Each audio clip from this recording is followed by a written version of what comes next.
Hi, everyone, and welcome back to the Salty Beans channel. I'm Meg, I'm Stacy.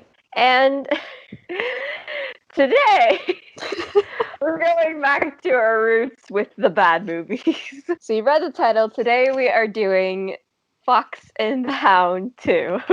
This was Stacy's decision. Because it's a bad movie and it fits right along with our theme. Okay, so I think before we talk about this movie, we should talk about our thoughts about the first Fox and the Hound movie. I haven't watched the original Fox and the Hound in absolute years, and if I'm honest, I didn't care that much about it as a kid.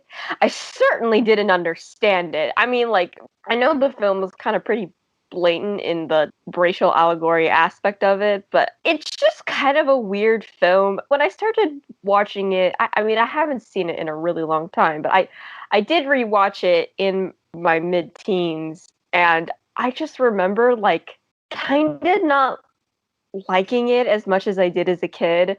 I just kind of felt like it was a little slow, it was a little boring, and I just really wasn't digging the message of the film. And I also just didn't really get it. It's like, oh, it's about like how societal standards of racial differences shouldn't keep friends apart, but it still manages to keep them apart, and they like kind of split up throughout the film, throughout the society. And I don't know, man, it's confusing. I don't totally get what the filmmakers were really going for that film. I don't really dig it. It's not my cup of tea, and I know everyone kind of deems it as like one of the most depressing Disney films. Problem is that I feel like I have to care about the characters to call it depressing and to begin with, and frankly, I just don't. I never came out of that film really caring about the plot or the characters, and maybe that's just me. I don't know. I just don't get it, I guess. I don't mind Fox and the Hound. It's not something I actively seek to watch. If it's on TV and there's nothing else on, then sure, I'll just put it on for some background noise. But it's not something I ever really crave to watch like any of the other Disney movies. It's just an okay movie. Nothing really happens too much except for the bear fight, and then after that, nothing happens again. No, that's really all I have to say. It's just an okay movie. Like, there's nothing wrong with it. It's just not one of my favorites. Honestly, the film's biggest crime is just being a little bland. Like, there's nothing really to it that makes it like whenever I look at the Disney lineup and I think about some of the bad movies, some of the good movies, I just kind of look at it and I just go, eh. And that's just kind of like my reaction to it. I just think it's kind of an movie. Now today we're going to be talking about its direct-to-DVD sequel. So I saw this once as a little kid, and I haven't seen it since. I've said in the past the only reason I remember at least some bits and pieces of it in some regards is just because I used some of it for editing. Other than that, I don't remember anything about it. I don't remember what happens in it. I don't know the plot of this film. I know it takes place in a circus, and I know it has country music. Okay, so let's talk about that. I hate country music. I hate it a lot. I don't like country music. And I think part of it is because of where I grew up. I live in LA in Southern California, and Southern California, especially LA, is not really fond of country music. So I think that kind of placated to some of my tastes. My only real exposure to country music as a kid was Hannah Montana and Country Bears Jamboree from Disneyland. I mean, I like that stuff, but regular country music I don't really like. And I'm going to explain why. And I want to give a bit of a disclaimer. I'm going to talk a little bit about a certain event that happened in late 2001. So, Stacey, if you will, put up a time stamp if you're triggered by it in any way in order to skip that for me talking about it, because it's important for me to give context to this. Obviously, the incident was very terrible and tragic, and I do not mean to disrespect anyone who was involved in it or had family members who were involved in it. I want to give that disclaimer real quick. Country music, for the longest time, and I might be misphrasing it, was just kind of basically about like the love of the laid back lifestyle in a way. But then 9/11 happened. And then after that, country music just it's this whole point of country music just came sucking up to America. All country music nowadays is literally just how can we praise America for how great of a country it is? And I'm pretty cynical towards America as a country, not to get political or anything.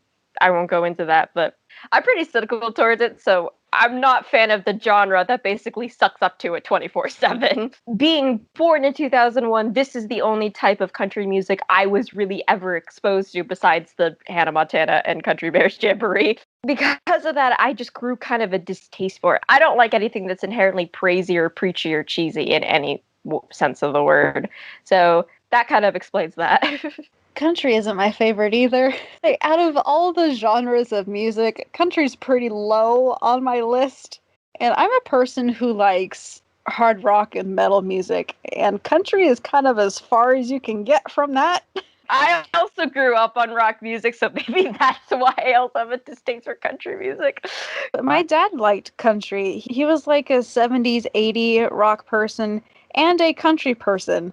So I somewhat grew up with it, but for some reason it didn't stick with me as I grew older. Like, granted, the only quote unquote country song I may like is Old Town Road, which which even then is a little controversial if it's country or not. But Little Nas says it's a country song, so it's a country song to me. That's the only country song I like. Out of everything. Same. Let's just replace all the songs in this movie with Old Town Road, and maybe I might like it more. So, like most of my childhood, I grew up with a lot of the Disney sequels, and my young child mind adored them. And then as I grew older, I kind of realized how terrible they were. They're still somewhat special to me because that's what I grew up with, and that's what I would watch with my siblings when they came over. Or I should say, that's what I forced my siblings to watch when they came over. But the movie itself, it's pretty bad. The animation is good, I'll give it that. Like, there is no reason for this movie to exist. No reason. Like, if you take Cinderella 2 or 3, it builds up on Cinderella a bit more. It takes place after she marries Prince Charming, what happens in castle life compared to her life with her stepmom and her stepsisters. And like Hunchback 2, it builds on Quasi finally getting a real love interest. But this one, it's like what do you call it? A midquel? Yeah, it's called a midquel. It just takes place between Copper and Todd as, what do you call them? They're not kids, they're animals. Pups, I guess. When they're young pups, that's odd to say. And they go to a country fair. It's weird.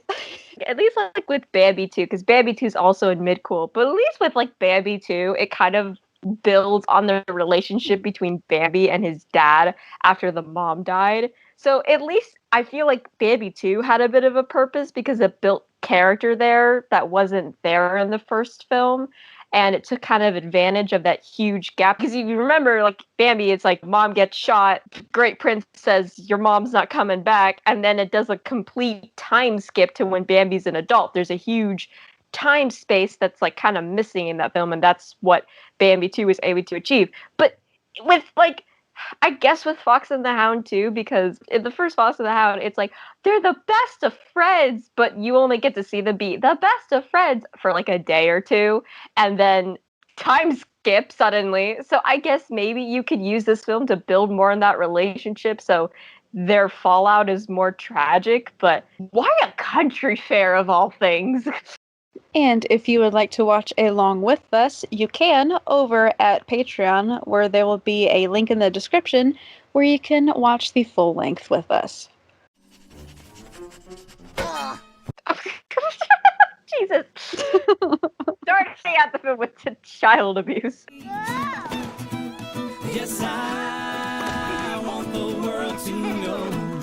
Remember how we talked about last time how I don't like it when songs will be inserted into movies in order to, like, as a way to forcefully make you feel things? I feel like this movie's gonna have a lot of that. I don't remember too many of the songs, so couldn't say. I guess we'll have to find out.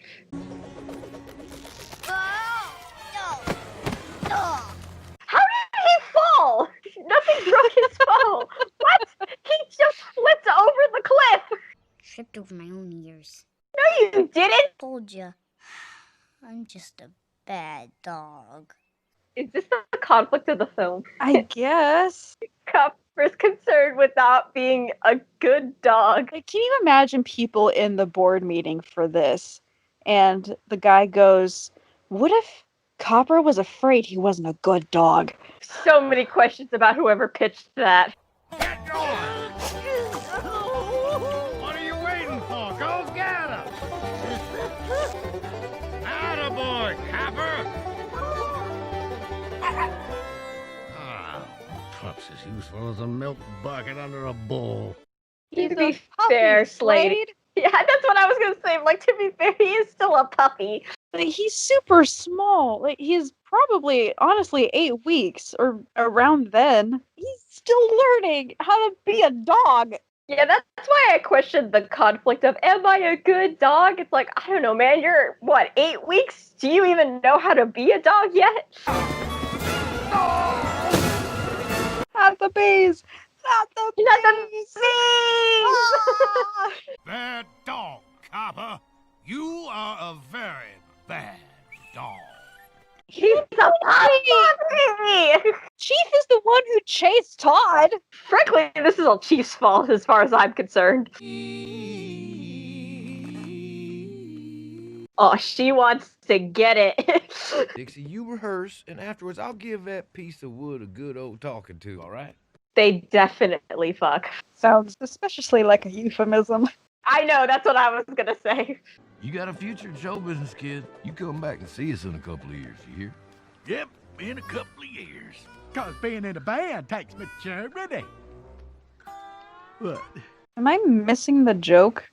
I'm missing it too because I don't get it. I don't know what it is, but I feel lost.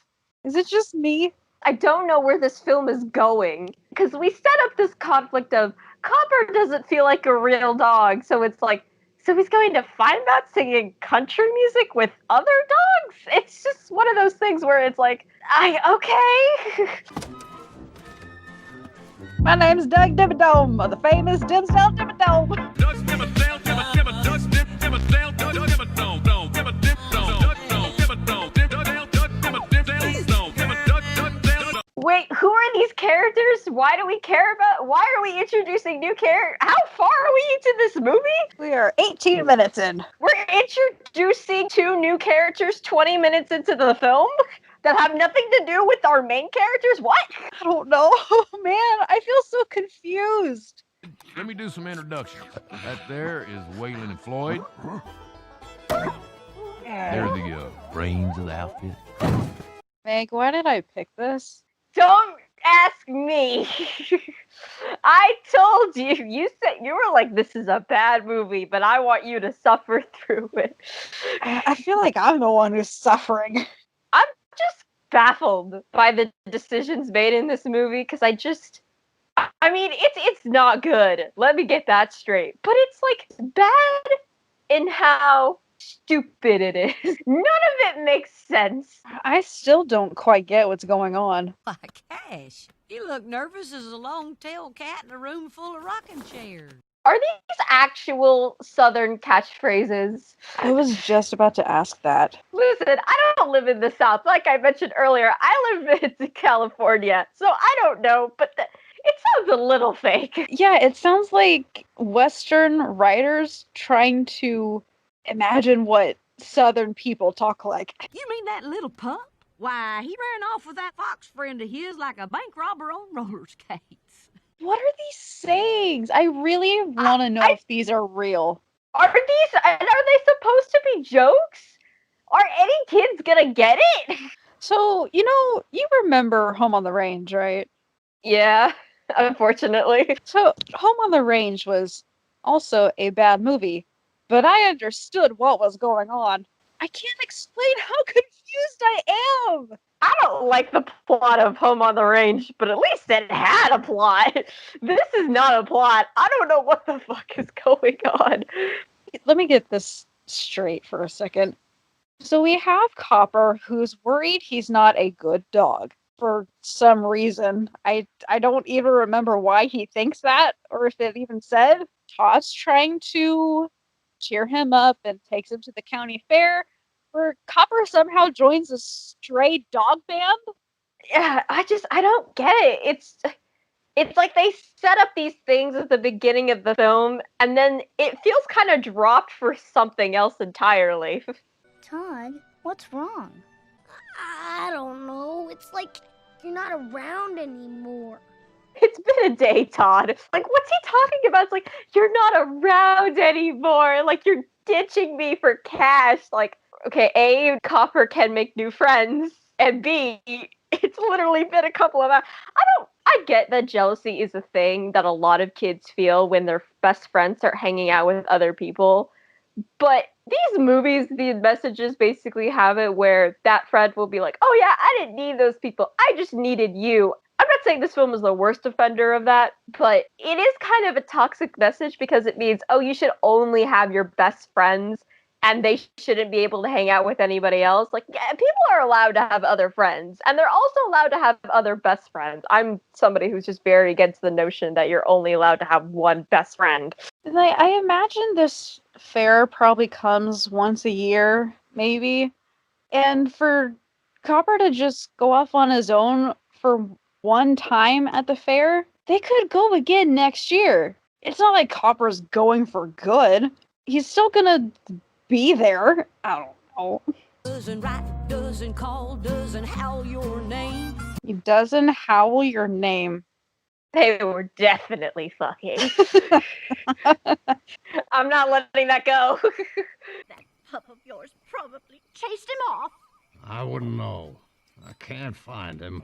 Well, if I see a sign of your puppy, I'll give you a holler. If I see hide a hair of that fox of yours, well, Thank you, Amos. Was that a good scene? I know, that actually was kind of good. I know! That was actually kind of touching! And it had some growth between Widow Tweed and Emma Slade. What? This movie had a good scene in it? Yeah, it only took 43 minutes. My god! It's probably going to be the only good scene in this film. Let's not give our hopes up.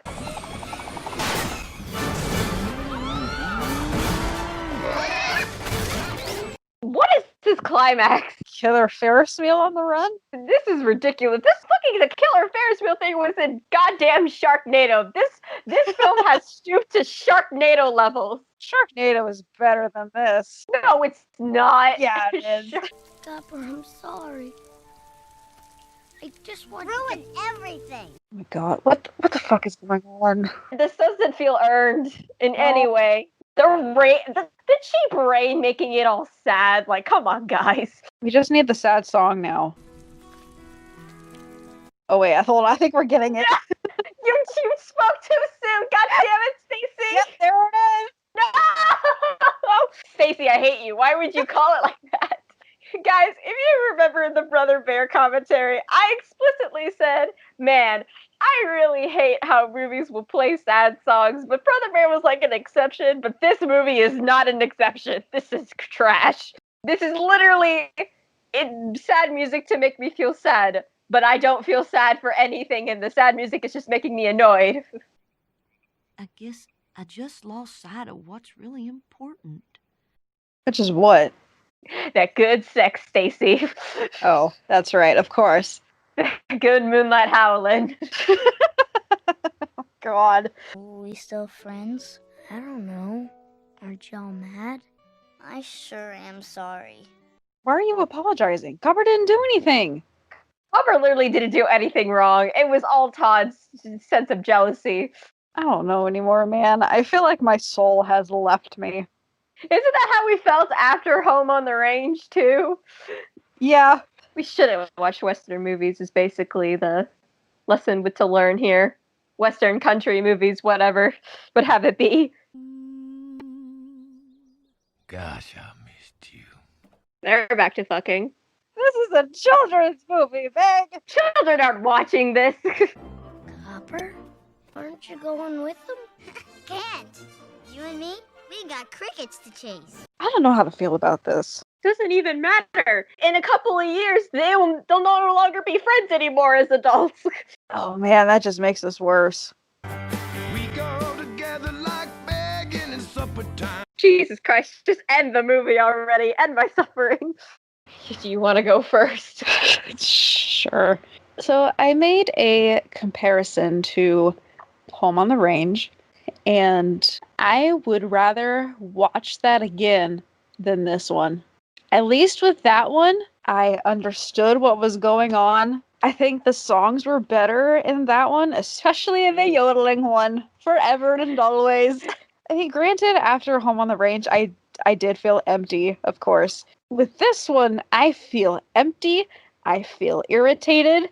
I feel like I just wasted an hour of my life that I'll never get back. It made absolutely no sense to me. I don't even know if there was a story to this one. I truly don't get it. Maybe the movie's too smart for me, and it just went right over my head, and I didn't get it. This movie is not too smart for anyone, and if anything, it's too dumb for people. Maybe that's it too. Maybe it's I agree. I really don't even know where to start, so I'm just gonna start at some point and work my way around. So I don't think Copper should have apologized because he didn't do anything wrong. He'd found his own kind, so to speak, and he thought it looked like fun, and it was something that he may belong to. Like, we have Chief and Slade telling Copper, "You're not a good hunting dog," despite him being 8 weeks old, but we'll look past that for a second. He's not a good hunting dog, and assumingly he's not going to be a good hunting dog. So he finds these group of quote-unquote strays, and he thinks, wow, that looks like fun. And here I have the leader of the band telling me I have a place here, and I can make something of myself here. And then here comes Todd, who's all, "You're leaving me. You're not talking to me anymore. You're a different person." One, it's been a couple of hours. And two, I don't even know what two is. Like, that's not even, I don't know, man. Two, your friends are allowed to hang out with other people. I'm sorry. Like, if you don't mind, I want to go on a bit of a tangent since we're on this.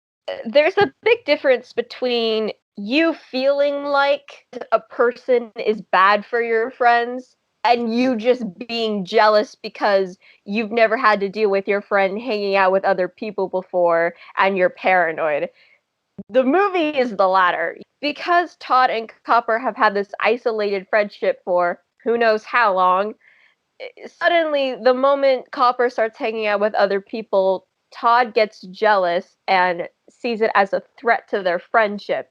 And frankly, posing Copper as the one in the wrong in the film is not a good message for kids because your friends are allowed to hang out with other people, guys. I'm sorry. I'm sorry. I'm sorry, but it's true. It legitimately bothers me when movies do these messages like this, where it's like, oh, they're getting too sucked into the fame and into these other people, and they're forgetting their best friends. And it's like, granted, yeah, Cash became a dick by the end of the film, but he didn't start as that. He was good to Copper. I don't know. It doesn't make any sense. I'm sorry. It's not good for. Don't teach kids that hanging out with other people besides your best friend is a bad thing. Just don't. You're allowed to have multiple friends, and you're allowed to have multiple best friends. All that matters is that those friendships are genuine at the end of the day.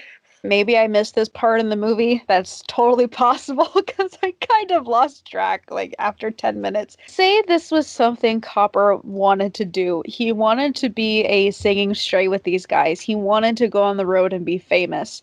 Copper couldn't do that because he valued his friendship with Todd too much. And Todd was just being so mopey that it almost guilt-tripped Copper into not staying with the strays. And given the fact that we know what happens, it was pointless.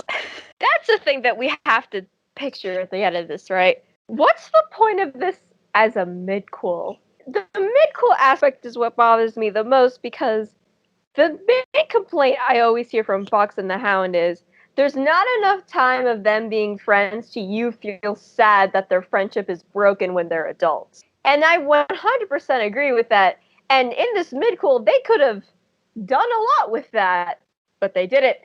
They didn't do anything with it. They're friends, they have a fight, and then they're friends again. And it just kind of goes into the whole, well, what's the point of all this? Honestly, having a midquel for Fox and the Hound doesn't even make sense to begin with because there's no time gap to fill in. Like I said with Bambi 2, a midquel with Bambi 2 makes sense because there is a literal gap of time to fill in. We don't know what the rest of Bambi's childhood looked like after his mom died. But with Fox and the Hound, there's no gaps. It's just bad pacing, and there's no gaps to fill in. And so making a midquel of like a gap that didn't need to be filled with a really pointless story just makes even less sense. And you can feel that this was just made for a cash grab because the writers did not know what the fuck to do with this movie. It just goes from this thing to then this thing to then this thing, and it's not even a slice of life, it's just a bad plot structure. And taking Cash, someone who was supportive of Copper in the beginning, and then all of a sudden yelling at him and telling him, why aren't you practicing? It's bad writing.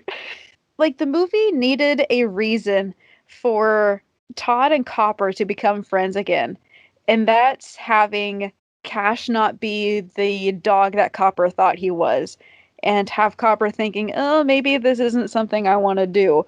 I can't even think of things to change for this movie to make it better, or to at least make it more enjoyable. I feel that so much because usually after I watch a bad movie, I always think, what could I have changed to make it better? But looking at this film, I'm like, it's impossible to make this good. There's nothing salvageable from this. I'm just looking at this. This is one of those ideas where I look at it and I'm like, but why? This is something, I mean, even its whole plot trope is just best friend wants to become famous and then leaves other main character behind. It's a trope I really hate. It's one of those tropes where, like, I don't even care about salvaging because I just hate it that much. And I feel that with this film. Like, I look at this and I'm like, there's nothing to save from this. This is just bury it. That's a better way to treat it. Just bury it in the ground. I don't even know what you could do as a midquel. Like, there really is no room. This feels like fan fiction, honestly. Aren't most Disney sequels are though? Well, for one thing, I would say not on this storyline. You would have to rewrite it, obviously. But like bring in the mama bird back and those two birds back. They were nowhere in here.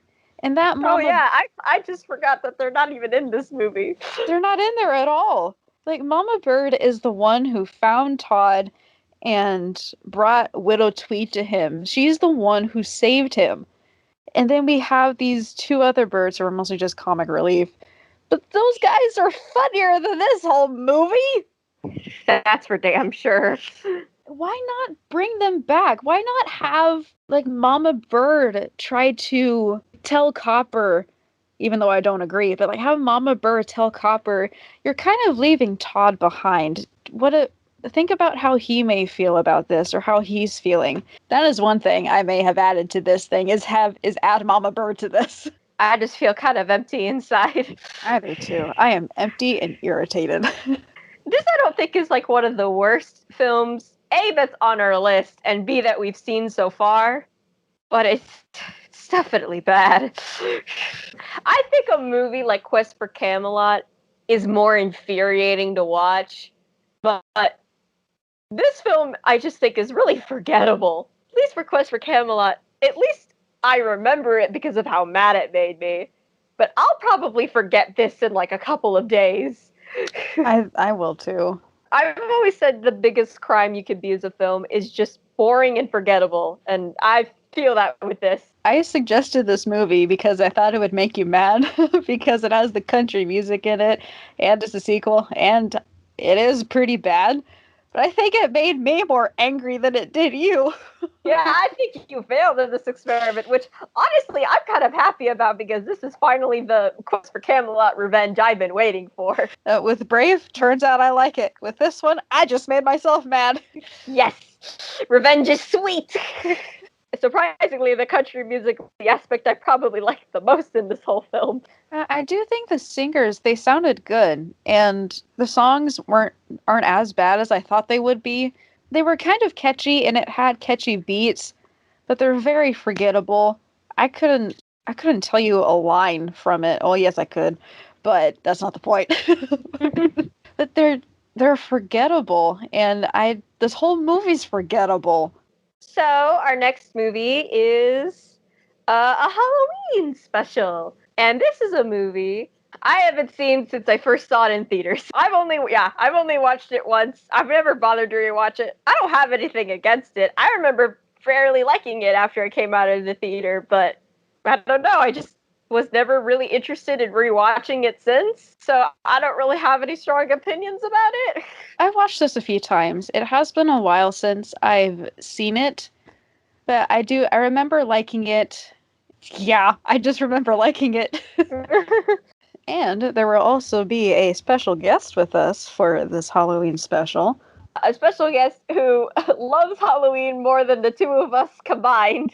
And that said person is currently decorating their room to be 24/7 Halloween. So we're excited to see what they'll think about this. It's kind of interesting picking this film because, I watch a lot of different films, especially animated films during Halloween, and this is just one I never bothered to turn back on, and I don't know why. I'm just never motivated to watch it, so I'm actually pretty curious to rewatch it to see if I'll have any different opinions, because I only remember like bits and pieces from it. I just remembered I made a crossover with this movie. You did? I did. It was one of my first crossovers, too. Holy shit. Yeah, I think it was my second or third crossover I ever made. I'm sure people are going to go to my channel now and scroll through to see which movie we're doing. Yep, still there. 7 years. Ugh, it has texture on it. No! This is old, man. Ugh. I don't even want to watch it. I don't want to watch it. I don't. I can't. I can't. I'm closing the window. It's like this from Recutables. I'm not strong enough. I can't. I'm not strong enough. So if you enjoyed this commentary, please consider subscribing and checking out the Patreon link if you're interested in watching full length with us. And we will see you on Halloween. Bye. Bye.